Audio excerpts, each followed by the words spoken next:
I'm not gonna hold the camera this time because I might be talking for just a second here.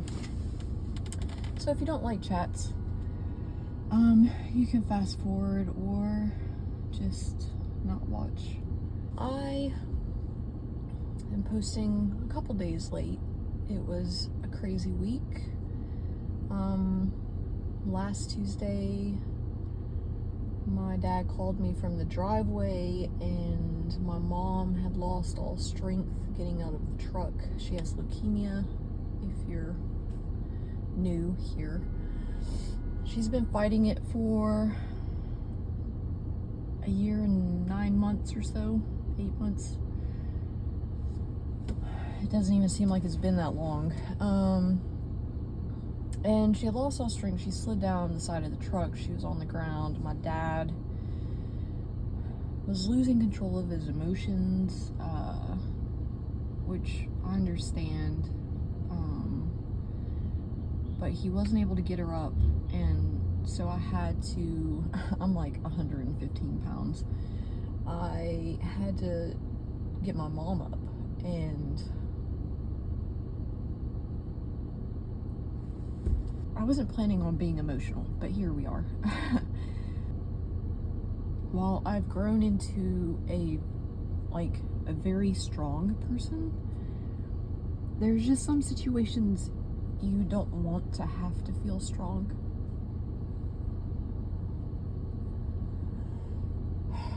Deep breath.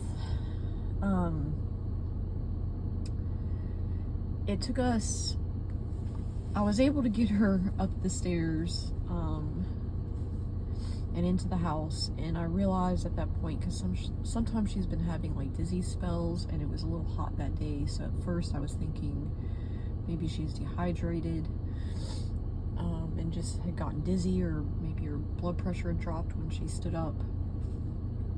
But once I got her inside and we got her in the bed, it was just evident that it was not that.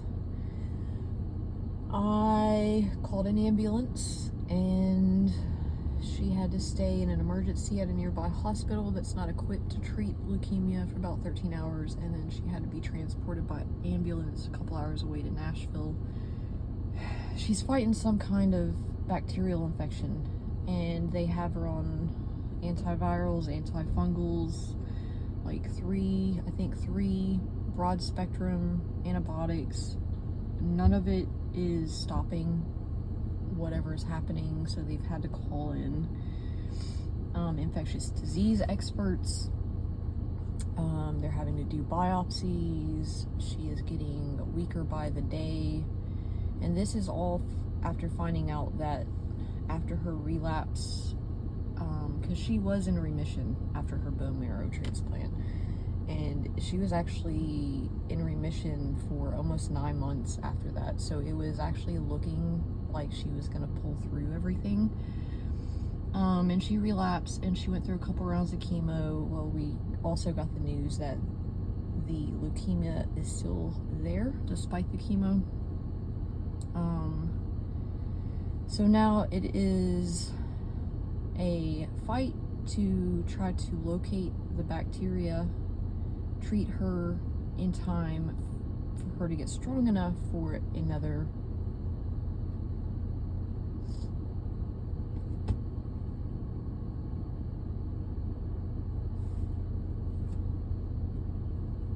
round of chemo.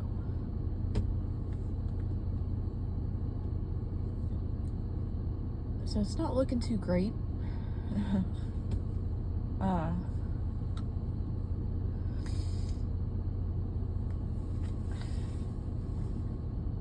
Sorry, I'm so emotional. I'm out here in West Tennessee pretty much like not around anyone. So, while I've talked to my daughter, I spent a couple days with her. She came and helped me sort of sort through some of their garage, because my dad's not in the best health either, and he's starting to I think the stress is taking its toll on his cognition. So at the very least, we need to try to skim down and make things safer.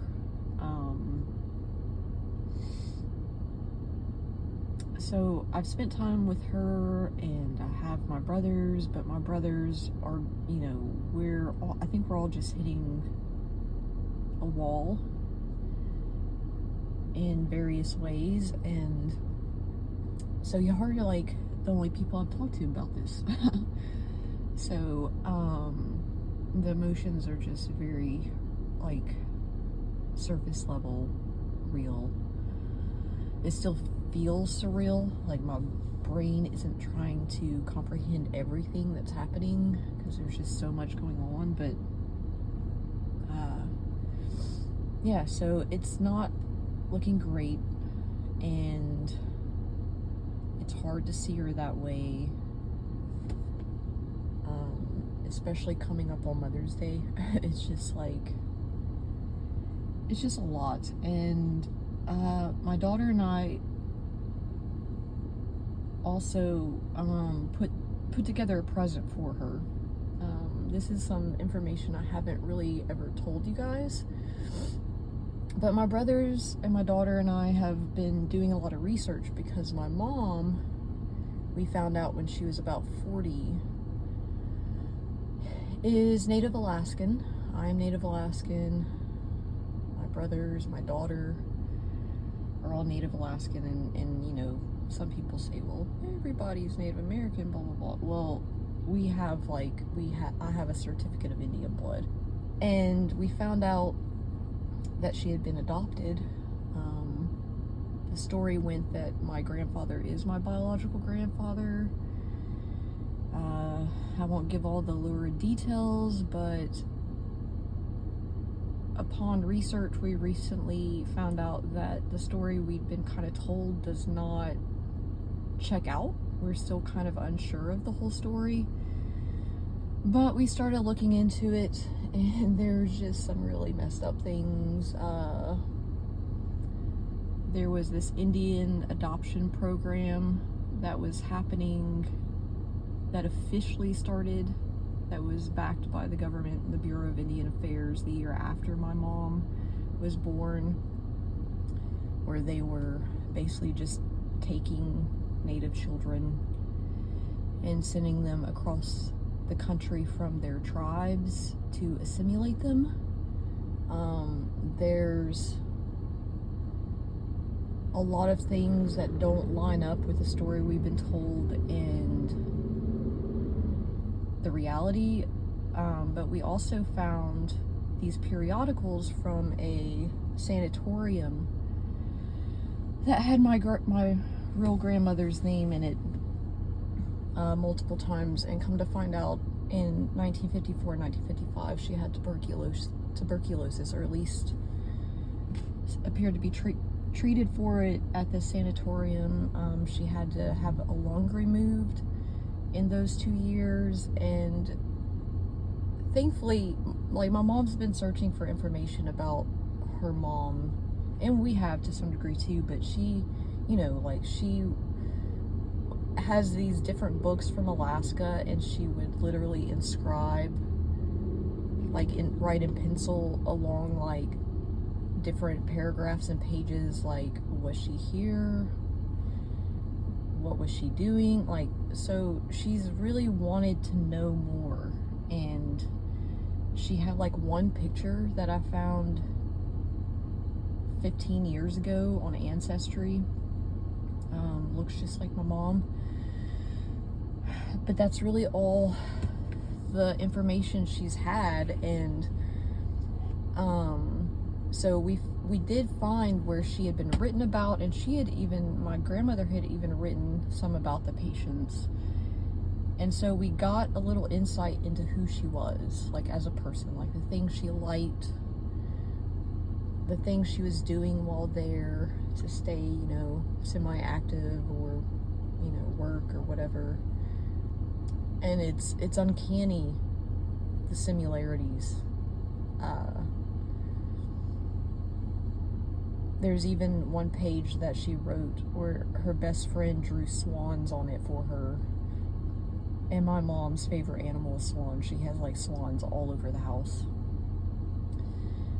So that I decided, and we kind of decided, I feel like I mostly decided, I'll be honest, but just from a mother's perspective, I felt it was best, and so I talked with my brothers and my daughter, and we basically took out the excerpts where it talks about my grandmother and gives more detail about kind of what she was doing there and who she was, and it's all very positive and, you know, just day-to-day stuff. And we put it in a book for her,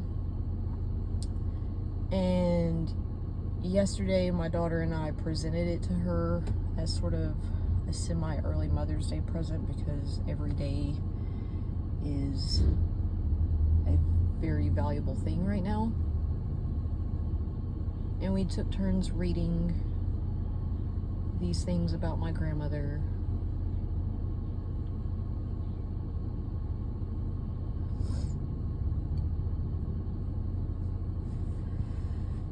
To my mom. We knew it would give her a lot of peace of mind because she's been searching so long, and it just felt like such a shame, you know, if something happens and she's gone without knowing.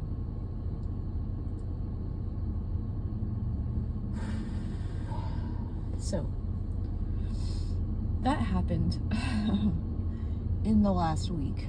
It, like, I was talking to somebody today about Tuesday as if today is not Tuesday, and I was referring to last Tuesday, not even understanding that it had been an entire week since all this began. So that's going on, and I try not to get too openly political because I'm a moderate person. I am a very liberty-minded person. My dog's name is Liberty. Her middle name is Dixie. I was born in the Appalachian Mountains. I grew up in the Delta of Mississippi. I am as Tennessee as it gets, other than being Native Alaskan. And I just like to be always observant and insightful and self-aware and open-minded, because I like truth and justice, and I like liberty, and I have always believed in what this country is supposed to stand for. I started writing papers when I was 13 and 14 in middle school about some of the type of things that are happening right now. Like, I was already at that age concerned that we were at risk of losing our Constitution. But at this point, with everything that's going on and how compelled I feel by my own history and my own life experiences and the things I've seen, I've been in so many situations. I know so many types of people. My ancestry alone is just filled with history and understanding that I feel like a lot of people don't have, because we've just created this culture of being narrow-minded, and it's very heartbreaking. It's sad to see. It's sad to watch for someone who has loved this country so much, and written so much and spoken so much about what should be most important here. It's very, very hard. It's been very hard to kind of digest and watch some of the things that are happening. Now I feel like the gloves are coming off for me. About 10 minutes from where I used to live in Middle Tennessee, out in Nashville, they have started rounding people up under the guise of illegal immigrants. And the thing is that they are just profiling, I'm guessing by color or what appears to be a nationality, and pulling people over and arresting people. They did it yesterday and today. As of yesterday, they had made 150 stops. They had taken busloads of people to unknown places without any kind of oversight or due process or anything to ensure that people are being legitimately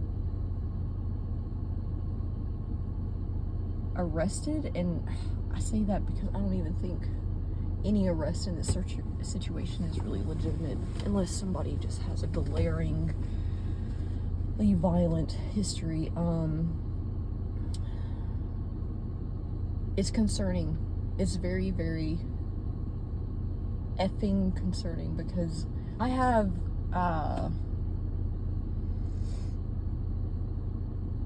immigrants in my family who have gotten their citizenship, and part of what people don't understand is you have to come here to do that. You have to prove that you can be an American citizen before getting your citizenship. So there are many, many people here who are working towards citizenship, who are being arrested and deported, who are doing exactly what they are supposed to be doing to get their citizenship, and they're being stripped of that, sent to places they should not be sent, taken from their families, sometimes their children. I have children in my family whose not parents, but one parent has gained citizenship. And while that should give me comfort that legally there is citizenship, it does not right now give me comfort, because they are full on profiling people. And if someone doesn't have documentation, or if things escalate any further than they have, I mean, we're at a line that people need to start checking their hearts and their priorities and what this country stands for, because we are so very close. The comment section of these live video news reports out of Nashville is filled with people who believe that citizens who oppose what is happening should also be arrested. And some of them believe we should be sent out of the country to some kind of prison camp.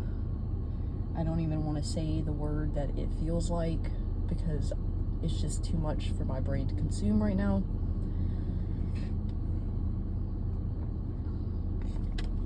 And that's happening minutes away from people I know and love. My daughter and I, and my older brother especially, like my younger brother's kind of pale and pasty, but me and my older brother and my daughter, we have at different times been pegged as Hispanic. I guess, I get, in the summertime, I get rather dark. My feet are uncomfortably white right now because it's the first day I'm wearing flip-flops. But I got dark hair. My daughter has actually been asked by teachers in the past and various people for her to translate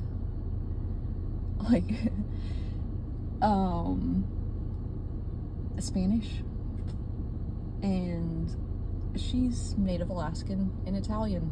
I mean, she's American. We were all born here. All of her family was born here for generations, and half of her family is literally native to this country, and yet she gets pegged sometimes as someone who is not from this country. And so the whole thing is making me uncomfortable, combined with the fact that I am full on aware that Native Americans are next.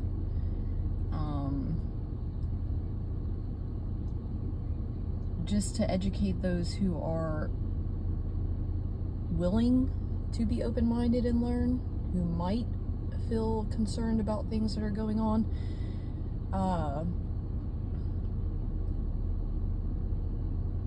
Right out the gate, I think it was day 1 or day 2. I feel like it was day 1. I feel strongly that it was day 1, but it could have been day 2. For whatever reason, they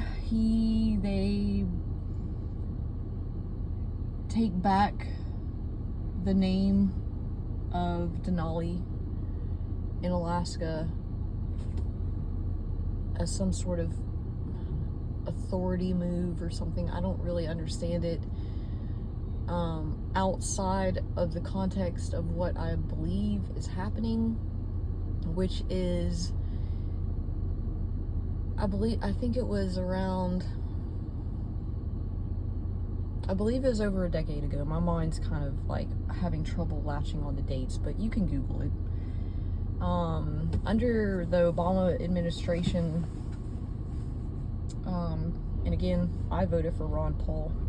I have not been happy with a lot of politics for a long time.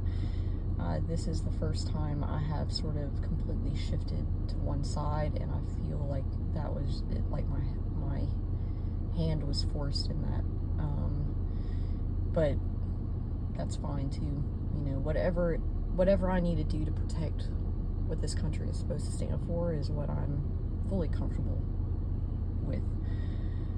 But under the Obama administration, they did a estimate of natural resources from native lands because of some of the conflicts, and they were thinking, well, maybe if we value the native lands, we can just pay the registered Native Americans for those minerals and just kind of be done with it, you know, and kind of like disperse, come together, and use the natural resources. I don't know exactly how I feel about that. I understand how life works and how we must progress into the future.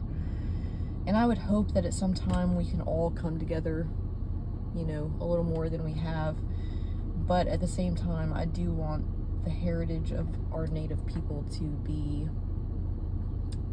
held with regard. And so I feel like there has to be a balance. But anyways, they estimated, and again, struggling with numbers at the moment, but it was in the trillions,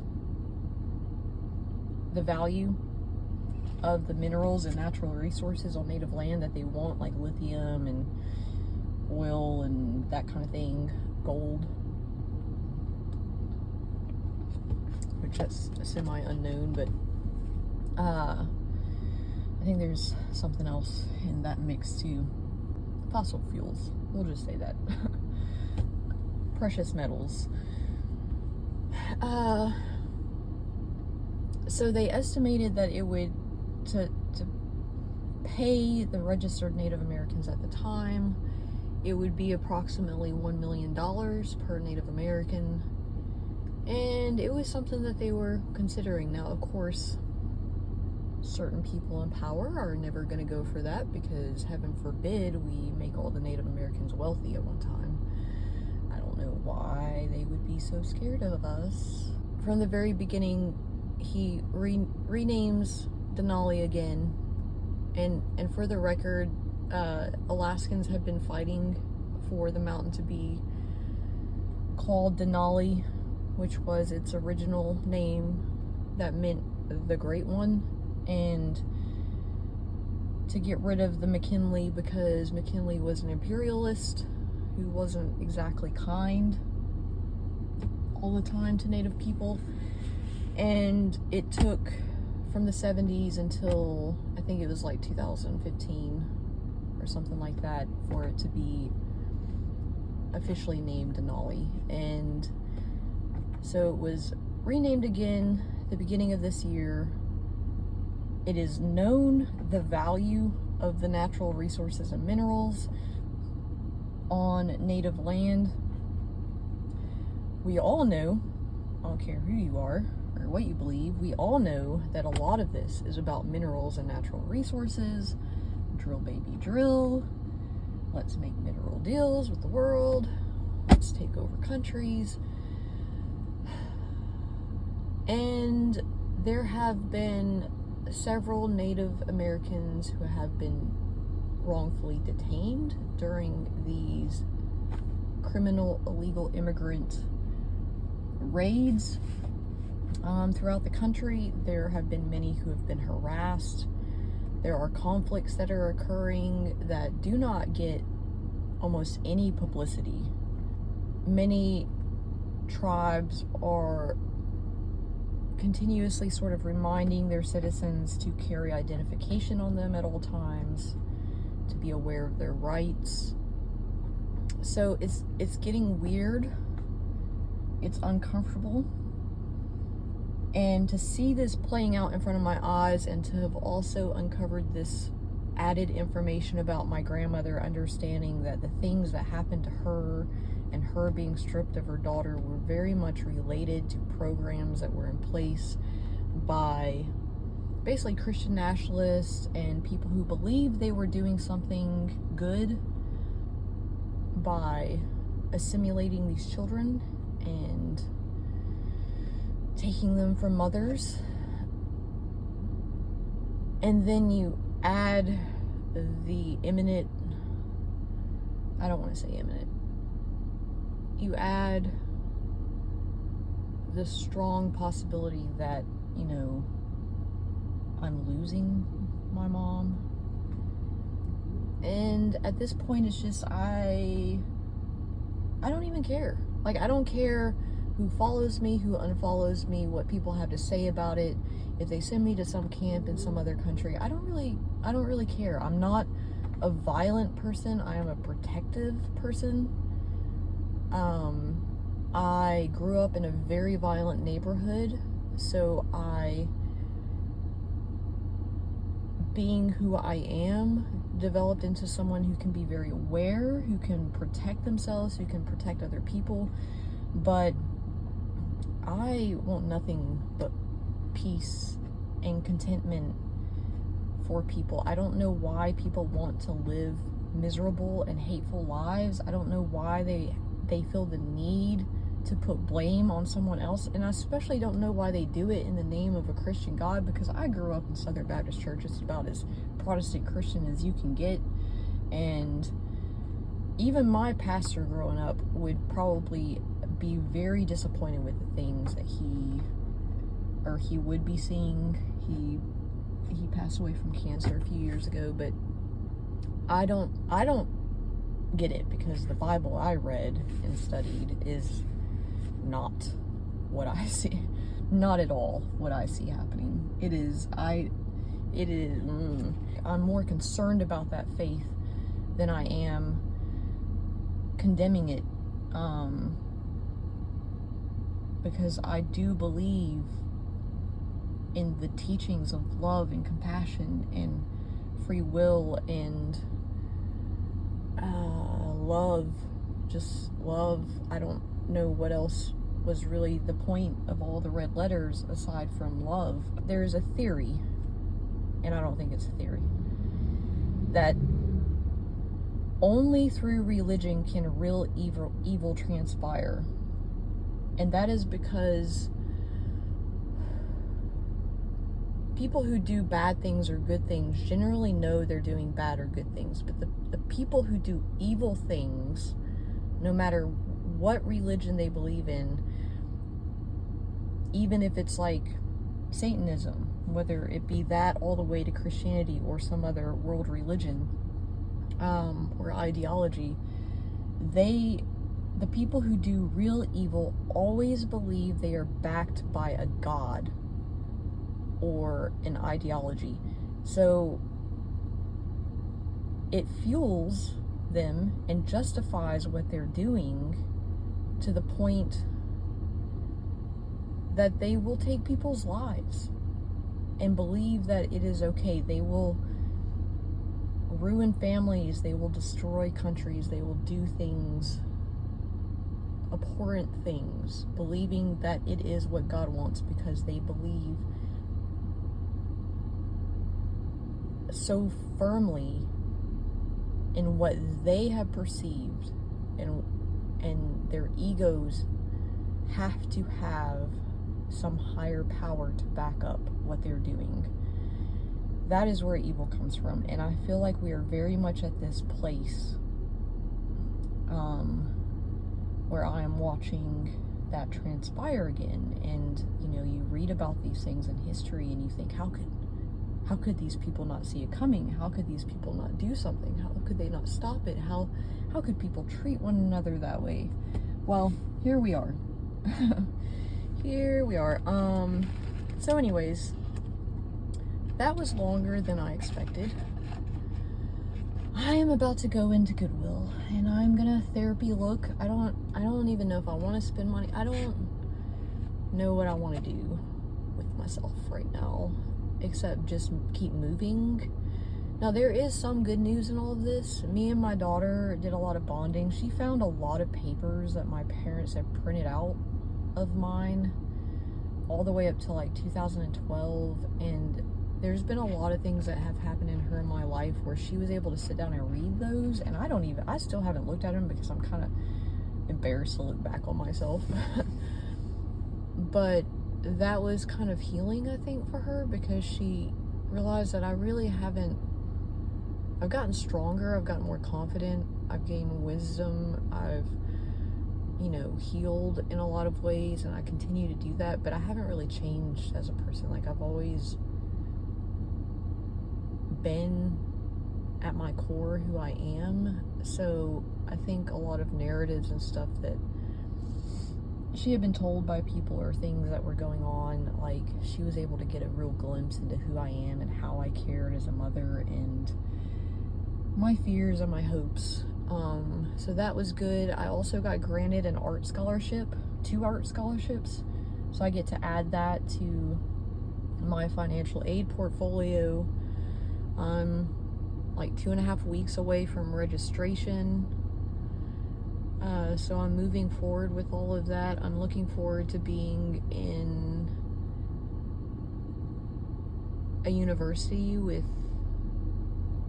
open-mindedness and diversity and young minds and people I can learn from, and hopefully people that will want to listen to my life experience and sort of come up with like a symbiosis of learning. So there are good things happening. It's been really hard, and I've been doing a lot of reflection on what my priorities are, do I stay silent like so many people are choosing to do? Do I put my head down and just go to work? Or do I get more vocal? And that comes with it feels like it comes with a lot of risk right now. So that's where I'm at, and I wanted to catch y'all up, but I also wanted to just take a time to kind of express where I am in life and what is going on in my head and my heart, because I never wanted to be fake on this channel. I never wanted to have to hide what I value and what is important to me. And I'm just at a place where I can't not be. I have to be more transparent. So yeah, I'm gonna thrift for a little bit. I'm trying to decide. In all the papers, we found a poem that I wrote in 2011, and recently I wrote 2 other poems that when I was writing them, they sounded so familiar to me, and I kept thinking, I hope I'm not plagiarizing or something. I started writing poetry when I was 14. I literally woke up out of a dead sleep and just started writing this poem, and then it never really stopped from there. I don't know. I used to have a lot of speech problems. I don't know if it's something that just sort of started to allow me to express myself, and maybe the fluidity of the verse and the rhyme and the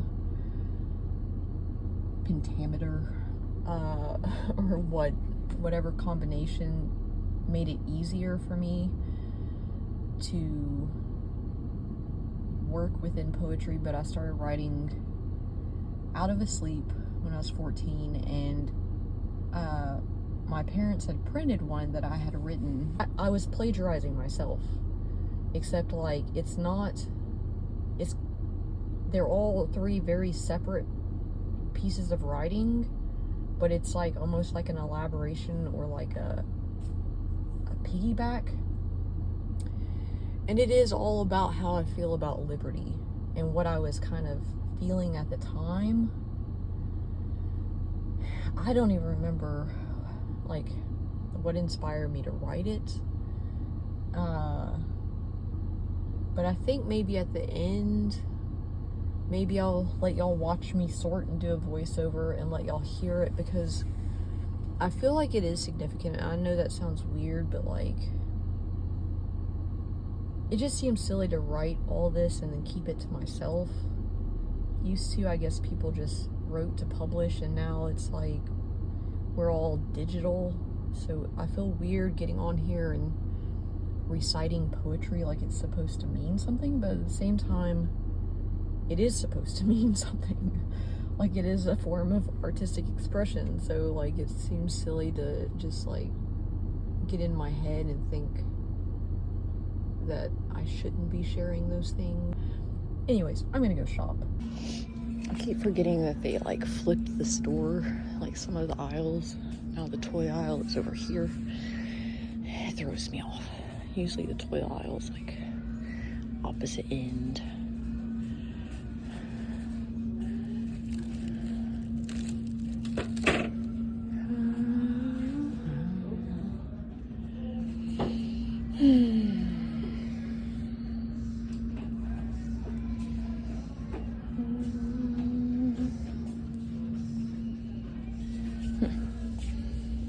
It's interesting. It's kind of cool. It's like screen printed. It's not signed though, so it's a nice gun rack.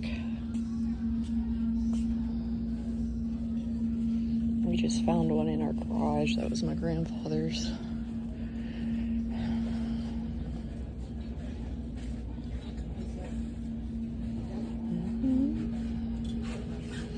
Every time this song comes on, I think of Austin Powers. That is wild.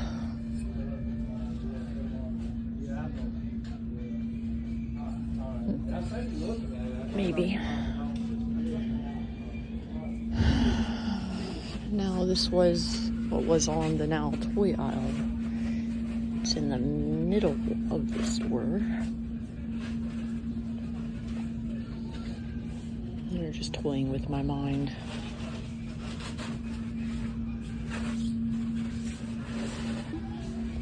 Like brass is.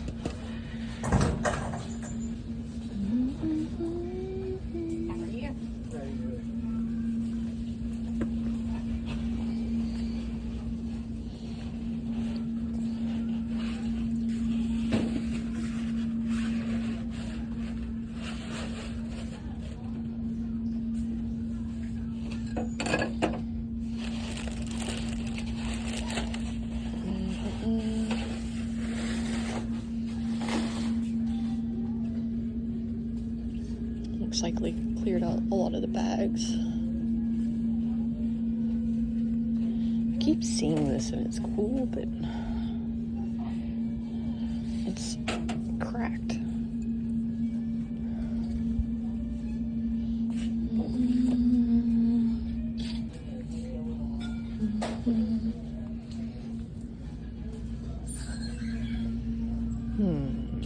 Oh, looks pretty stuffed over here. Not really seeing anything super interesting yet.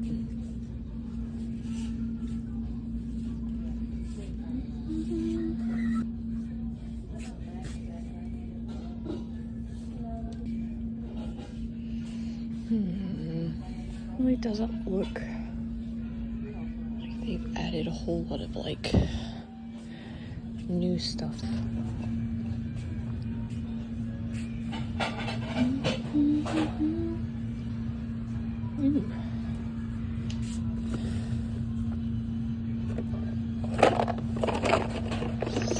very empty.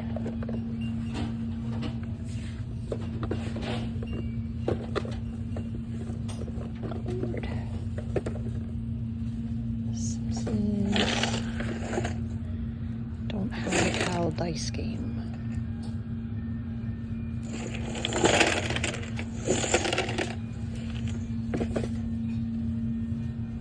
It's supposed to have dice. It doesn't sound like it has dice.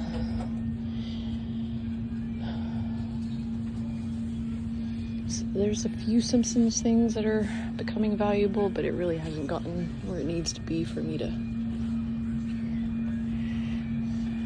look into it. I don't know about y'all, but I am really looking forward to this year's South Park.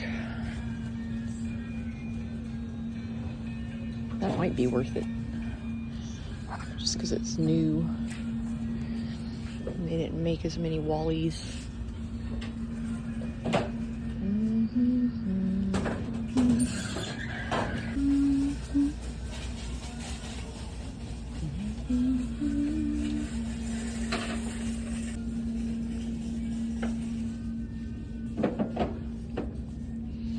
So in other news, I've been watching a lot of the behavior panel, along with all my other studying psychology and business coaching and all that. I've gotten like really good at reading people. It's fun.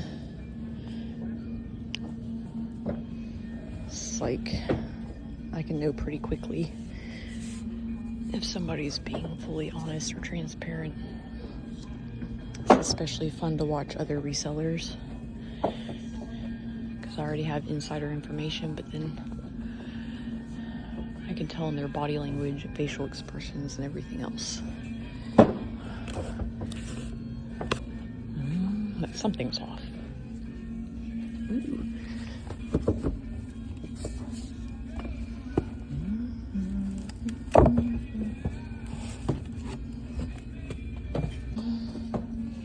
There's another one.